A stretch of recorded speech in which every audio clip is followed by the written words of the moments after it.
Good afternoon, everybody, and welcome to this session.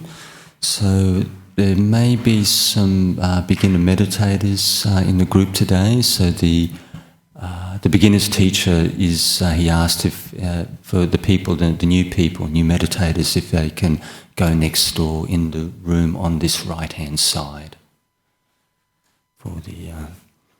So with the format of the session, I'll do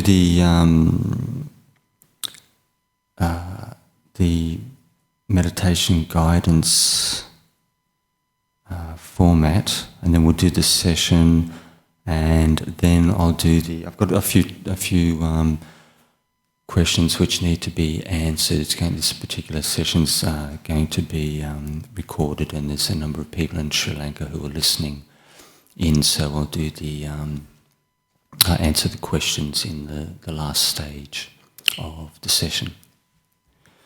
So with the meditation practice, most of you are reasonably well versed.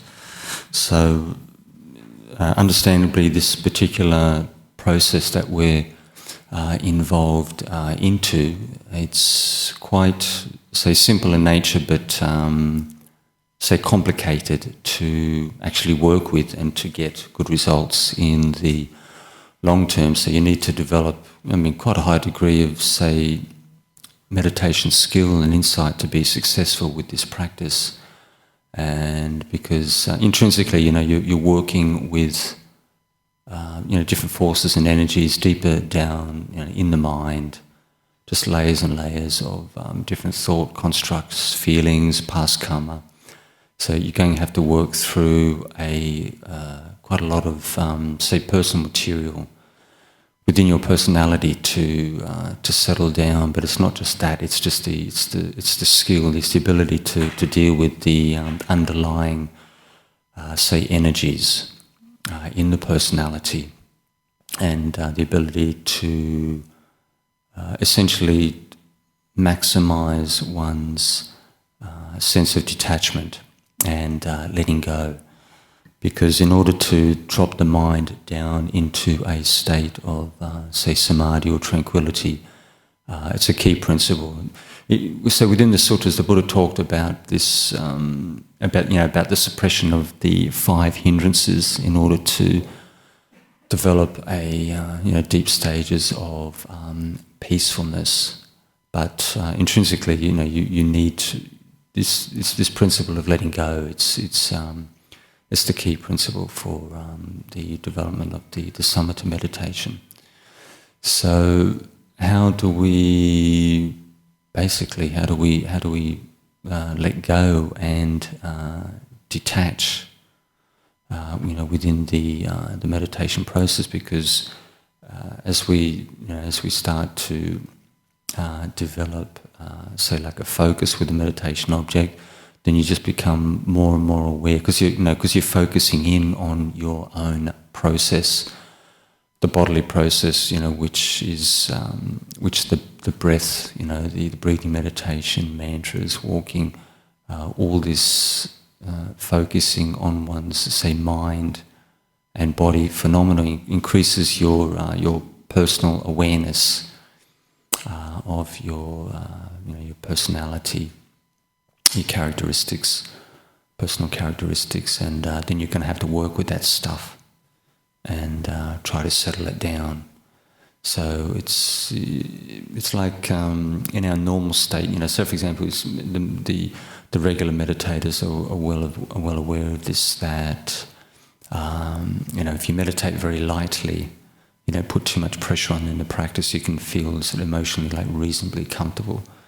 But as soon as you start increasing the force, the amount of hours per day, then you really start to see, yourself for what you are, the strengths, the weaknesses, the things which you may not necessarily like to see, or you may see very strong views, opinions. You may see anger, irritation, different attachments, things that you may think that are out of character for you, but they're just on a deeper level in the mind. So, because this process, you're actually you're moving into the mind into your sense of being. So you need to go through that to quite a large degree. So I'll just check with these. We've got a couple of people there just at the front. That's okay.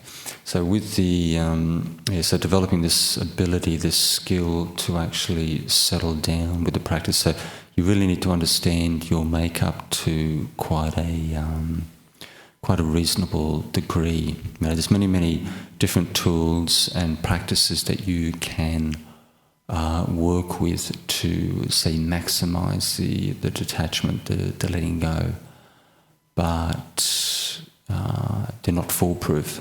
They'll, like I know all the little tricks, all the little methods,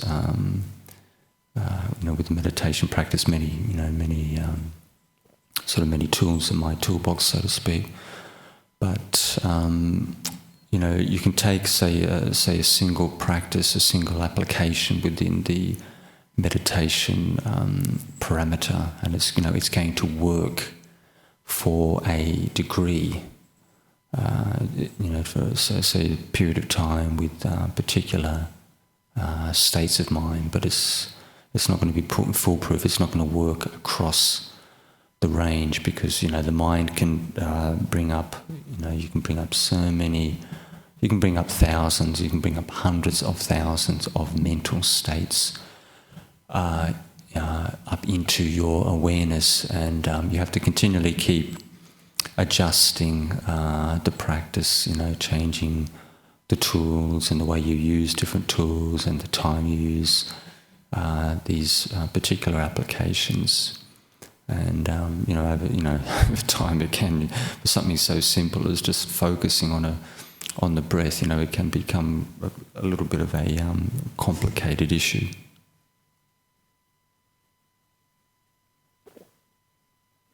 Well, I was in conversation with someone a couple of days back, and it's quite interesting. They kept emphasising this letting go, and it's something I actually hadn't used as a mantra formulation for quite some time.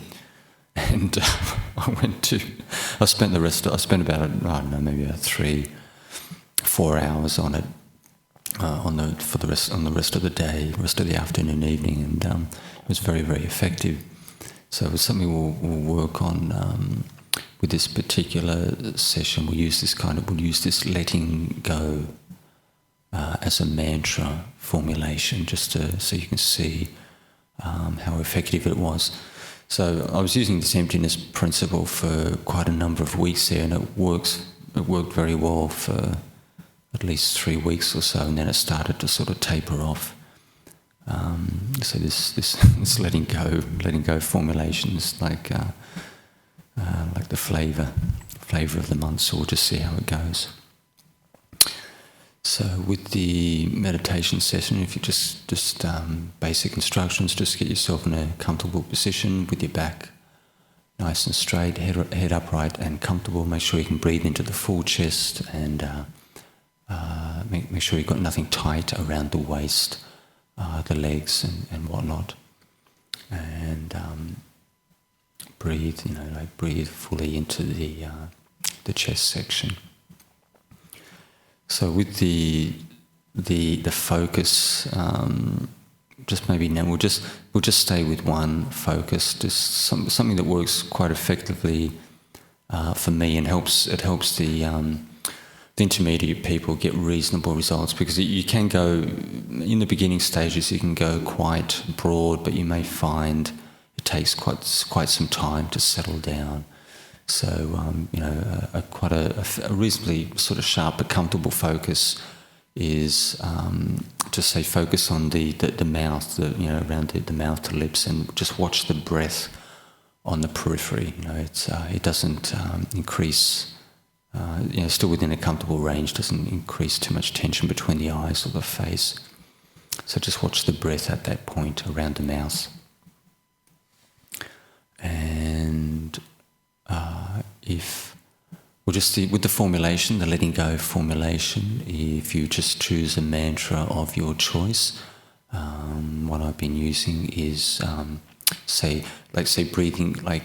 breathing in let go, and then breathing out, leave a space, then breathing in of, say, thoughts or thinking. So, let go of thoughts or let go of thinking, whatever suits you.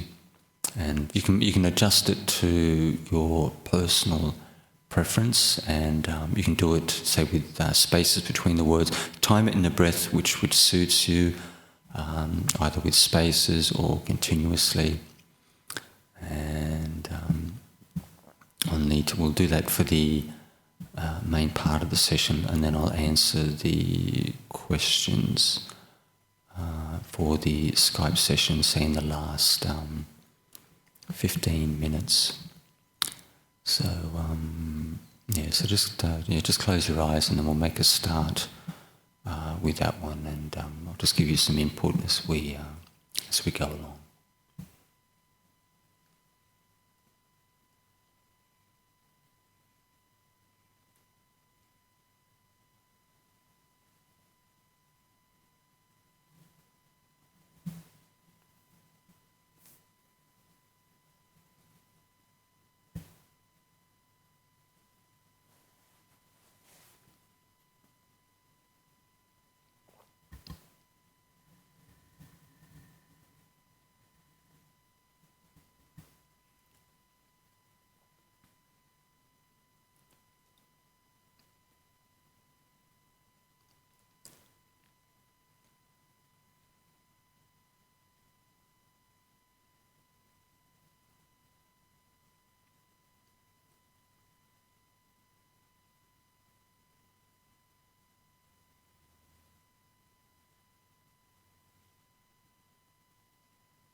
If you find that you're not settling down fast enough, just zero in on the obstructive state, that feeling, that thought process, that person, and just change the formulation to the letting go of that particular phenomena, and just try it out and see how it goes.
If you find that the mind is still a little bit too active for your liking, switch over to the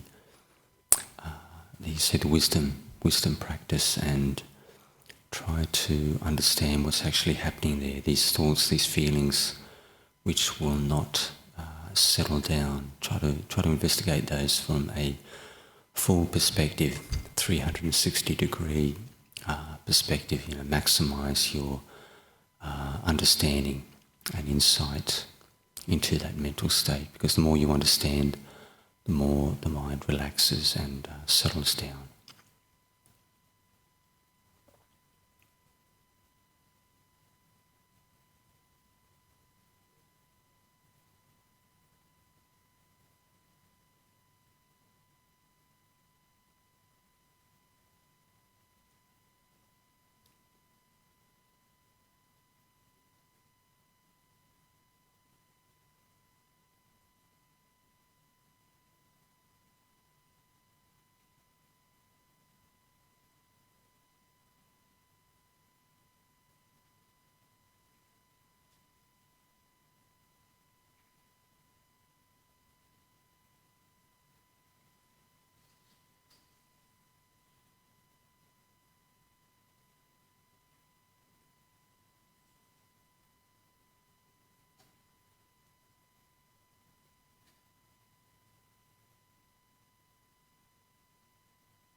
you're still having difficulty settling down, just increase the sustained attention, the mental, say, energy or effort. So whatever mantra formulation you're using, just do it continuously with no spaces between the words. Just maximize the sharpness of the mindfulness and don't give space for thoughts to arise in the mind.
So we're coming towards the end of the session, so just reflect back over the meditation and see exactly what worked for you and when. So you've got to develop an understanding of exactly how your mind and these forces in the underlying forces in the personality, how they work. So I'll ring the gong 3 times. You can open your eyes when you're ready.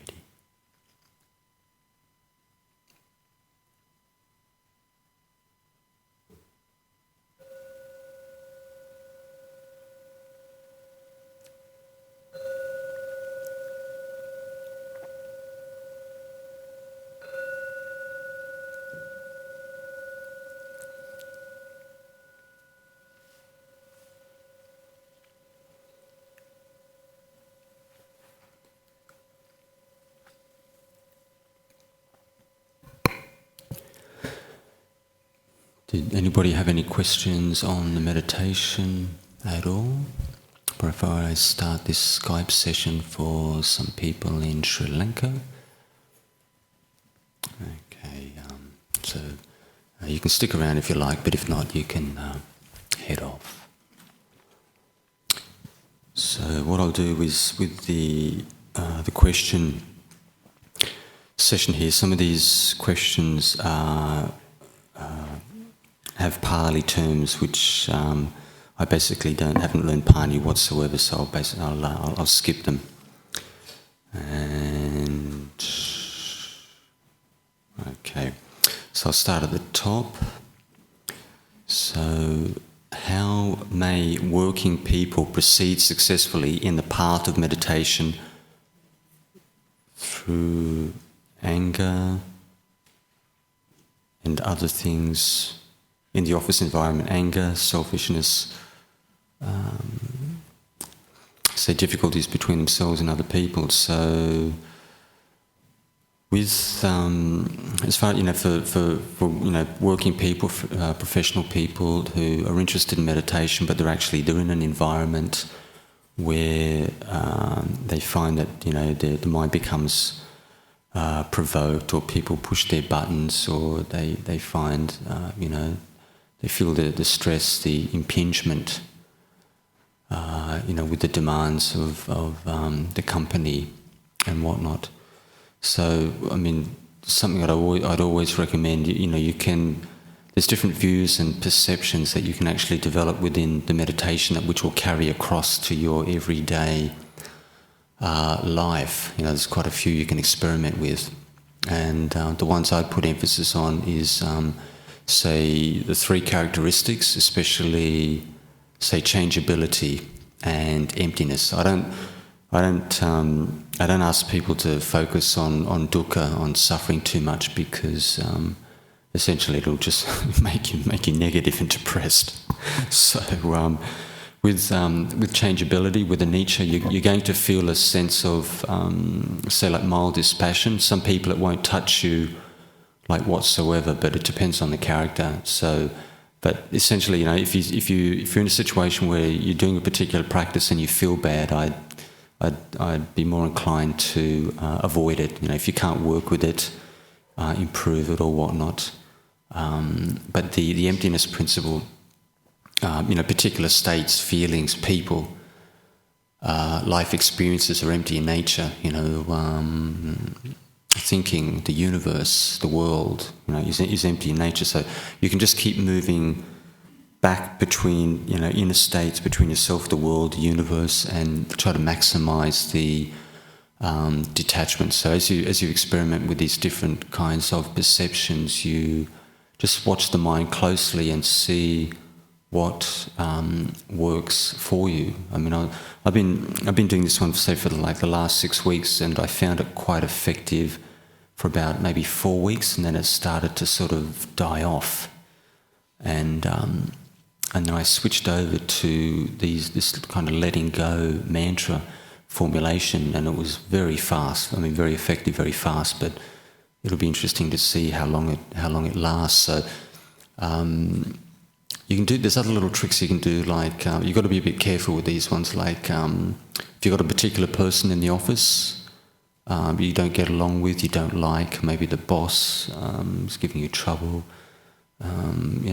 whatever is a particular person, that person, is going to, you can use this kind of mantra formulation with the meditation when you do your daily practice, or even as a reflection during the day, when this person's around. And just reflect, that person, they're going to die, they can't last, they're going to be gone within whatever, 10, 20 years. And whatever strong emotions, strong attachments you have with that individual, once you start bringing in this principle, of, with the death of that person, it's a very fast way to sort of cool the mind off and, to minimise the attachment with that person, because whether you love that person or hate them, as soon as you start really considering the termination, the death of that person in the short or long term, it's really going to cool off the attachment on whatever level it is. And what else could you do? And just like general investigation. If you've got some difficulty or there's a problem or whatnot, they need to understand exactly what's happening. Why they have maybe a sense of aversion or dislike or have some difficulty with this person. Because as long as if a person doesn't investigate, if they don't actually see what's going on inside the mind, or maybe on a slightly deeper level, it's very difficult to, to let it go. If you can't really see what's happening there, or the mind just those underlying defilements, they just stick. They're just not going to let go, because you want, then the defilements aren't going to let go of this particular person or experience just because you feel like it. You've got to understand what's actually happening there, what's going on. So you may have half a dozen tools, you can experiment with them, work with them in different ways, but when it comes down to tin tacks, because we're all very different people, you have to see what works for you, like over time, because some things they'll work, they can work for a couple of weeks, they can work for even 2 or 3 months, and then you reach like a plateau where that particular approach is just not effective anymore, and then you have to switch, try different things, because the mind keeps changing, underlying defilements keep moving and shifting, and because the defilements oppose the path, and what you're actually doing with this practice is that you're working with those forces and energies. Let's see now. So, how does saddha, or faith or confidence in Dhamma, impact on one's meditation? So with this element of faith, it's very much an experiential thing. I mean, how does it feel? You're sitting in meditation, you've got a sense of faith, confidence, possibly devotion in the mind, and I mean, the effect that I see within myself and other people is a sense of say, like an increase in energy, an increase in, say, trust in Dhamma teachings, and this, and a belief, maybe either a weak or a firm belief that you have the potential to really develop yourself with this practice, and eventually, you are going to get enlightened. It doesn't make any difference how long it takes, whether it takes 2 lives, 3 lives. For every single one of us, whether it's slow, fast, hard, or easy, you don't have any choice. You have to do this work and eventually break through to the truth, the ultimate truth, for those who have that level of conviction.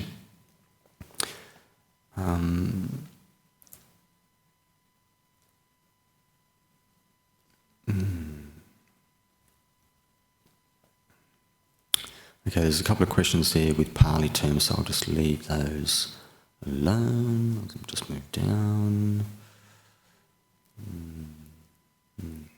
Okay, we have from time to time people who follow other meditative systems.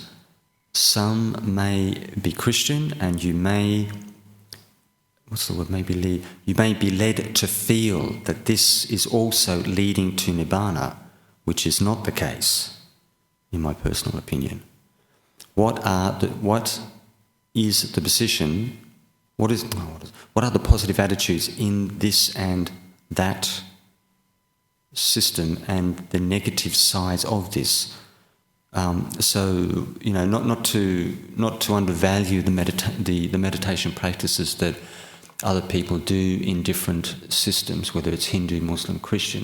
These people, they still get a degree of benefit, a degree of peace, calm, insight, tolerance, patience, compassion, kindness. They still develop the underlying factors which are actually linked with the meditation process. With mind development and body development, especially if they're keeping sila, whether it's Christian, Muslim, Hindu, or maybe a Jewish system of moral conduct. Maybe they get the benefits of this. It's the way the mind works in relation to Dhamma. They get the positive benefits from those different practices. But coming down to essential principles, the Buddha made it very clear in the suttas that you've got to have the Eightfold Path there, and people practicing that path for people to actually attain to enlightenment or Dhamma or full realization, or whatever you want to call it. Forget about realization of God and this kind of terminology. It just doesn't cut the ice. It's just, essentially you're talking about unification of God, oneness with Allah, and all the rest of it. It's essentially it's a jhana state. It's one-pointedness, deep, profound one-pointedness of mind in the jhana meditations, unification of mind. And for people who've got no credible teacher, who've got no really solid meditation vipassana experience, you can fall for that. If any person who really doesn't know what they're doing, if they fall into a jhana state as a Christian, they may feel that is Christian enlightenment. It's a very, the way say enlightened teachers would their opinion on that would be, you could easily take that for Christian enlightenment, because it's a very, very profound, deep, tranquil state, incredible peace, and the bliss and the happiness and the radiance within the mind, and all the rest of it which goes with that particular mental experience, that mind state. And it's quite credible. A person in other traditions with limited knowledge and experience could easily fall for that. They could take that as an enlightenment experience within their personal tradition. But essentially, it's just samadhi. It's just a very, very profound state of samadhi. Not to be sniffed at. It's well worth having. But you'll get a degree of insight from it. But you've got to make use of it. The samadhi is there. The higher purpose of samadhi is to develop your wisdom practice. That's the purpose of it. But it's still very useful. To be happy, peaceful, content, patient. These are very, very useful. I'd say qualities of mind. But at the highest level, the purpose of samadhi is to develop wisdom. And basically free the mind from these underlying, forces, energies in the mind. Free your mind from your personality construction. You've got to, essentially, you want to be able to, you want to remove the personality as the years go by. Just slowly whittling it away. All the likes, dislikes, all your personal views and biases, opinions, and loves and hates. You want to settle all that down, and otherwise, it's as long as you've got the personality in the way, you can't get into deep samadhi. As long as you've got very, very strong feelings, you've got this thought process rolling, you won't reach that state. You've got to, essentially in the jhanas, very, very firm upachara samadhi, the jhanas, the personality has to stop. The mind has to, that thinking mind, that the mind as you know it, it has to shut down and drop down to the base of samadhi. Let's have a look here. So if Mara came to a person who tries meditating and tries to change their desire to meditate, what are the strategies we have to get rid of him? So, sometimes we feel we are unable to deal with willpower. When willpower prevails on us. So this business with Mara, with the underlying defilements in the mind, essentially you've got to be skillful. An easy way to understand the nature of the defilements is look at them within the context of the 5 hindrances. So whatever is actually coming up for you, whatever is actually blocking or obstructing, the path to peace, your meditation practice, you just got to zero right in. So, for example, you've got a problem with anger. Everyone has a degree of mixed states with mixed intensities. You may be the person who's got very, very strong anger, and the lust, the sensual desire is weak. Maybe the doubt is weak, but the anger is the prominent one. So you choose that hindrance, which is at the top of the list, and then you. Especially with the regular meditators, you've got to choose the weapons, choose the tools that you're going to deal with that particular state of mind. So, for example, the classics with anger is to develop metta, compassion, maybe mudita to a very small degree. You experiment, you see. Metta is the antidote. Compassion is the antidote for cruelty. Sympathetic joy for like envy. Resenting the success, the affluence, the material success of others.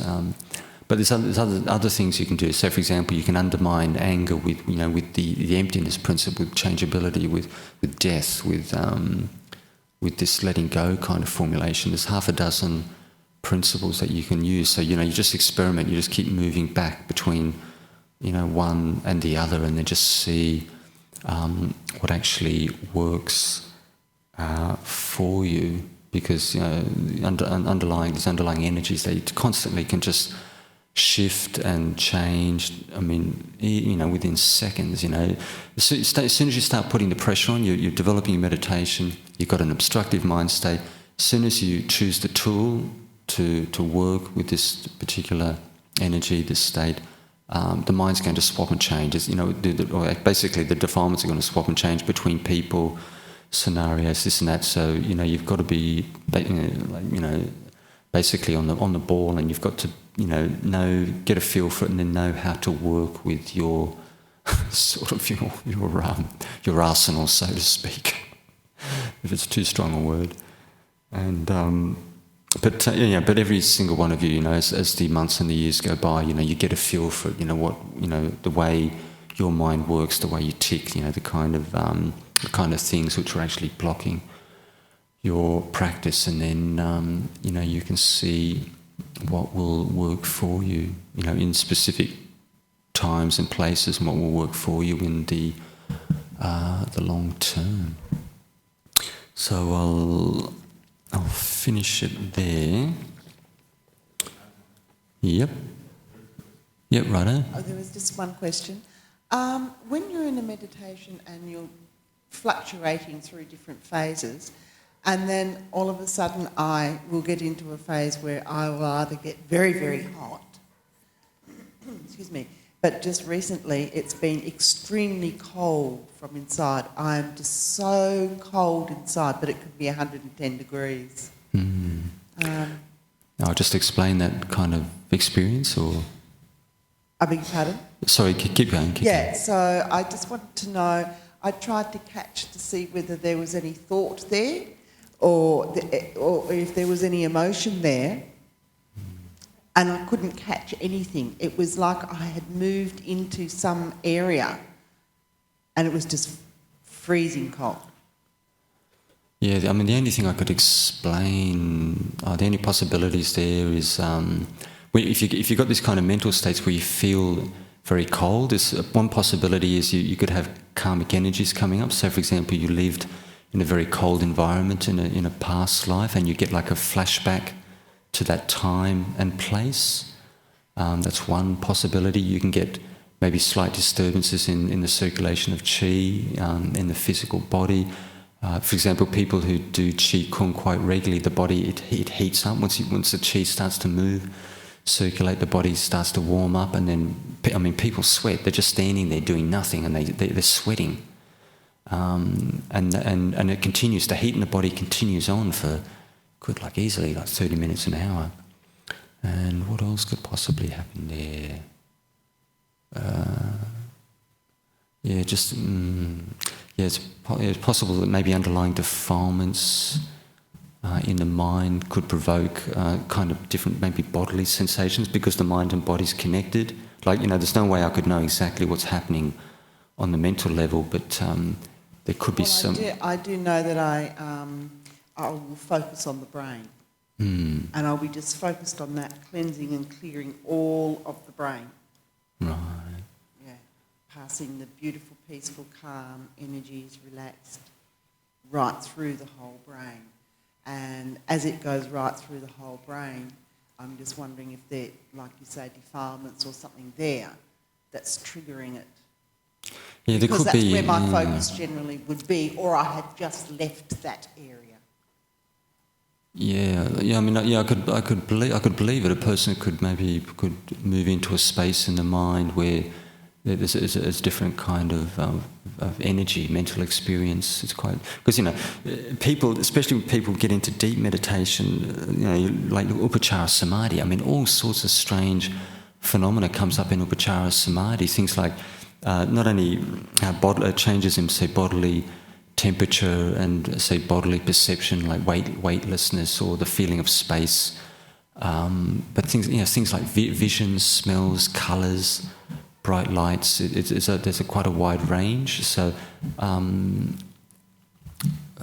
what else? But that's all I can actually think of at the moment. But certainly the mind could moving into a particular zone within, because as the person gets deeper and deeper into the meditation, the space in the mind increases, and that means that you've got a lot of room, space, a lot of space in there, and your attention can actually move inside like this small universe, so to speak. People can have that experience where the tranquility is so great that their mind actually feels like a small universe inside. So there's a lot of room for your attention to move in different places and zones and spheres. And especially Upachara Samadhi, people can see that on a regular basis. It's quite an interesting state. That's all I can come up with. So, has no one else had anything to come up with? Okay, so we'll finish up.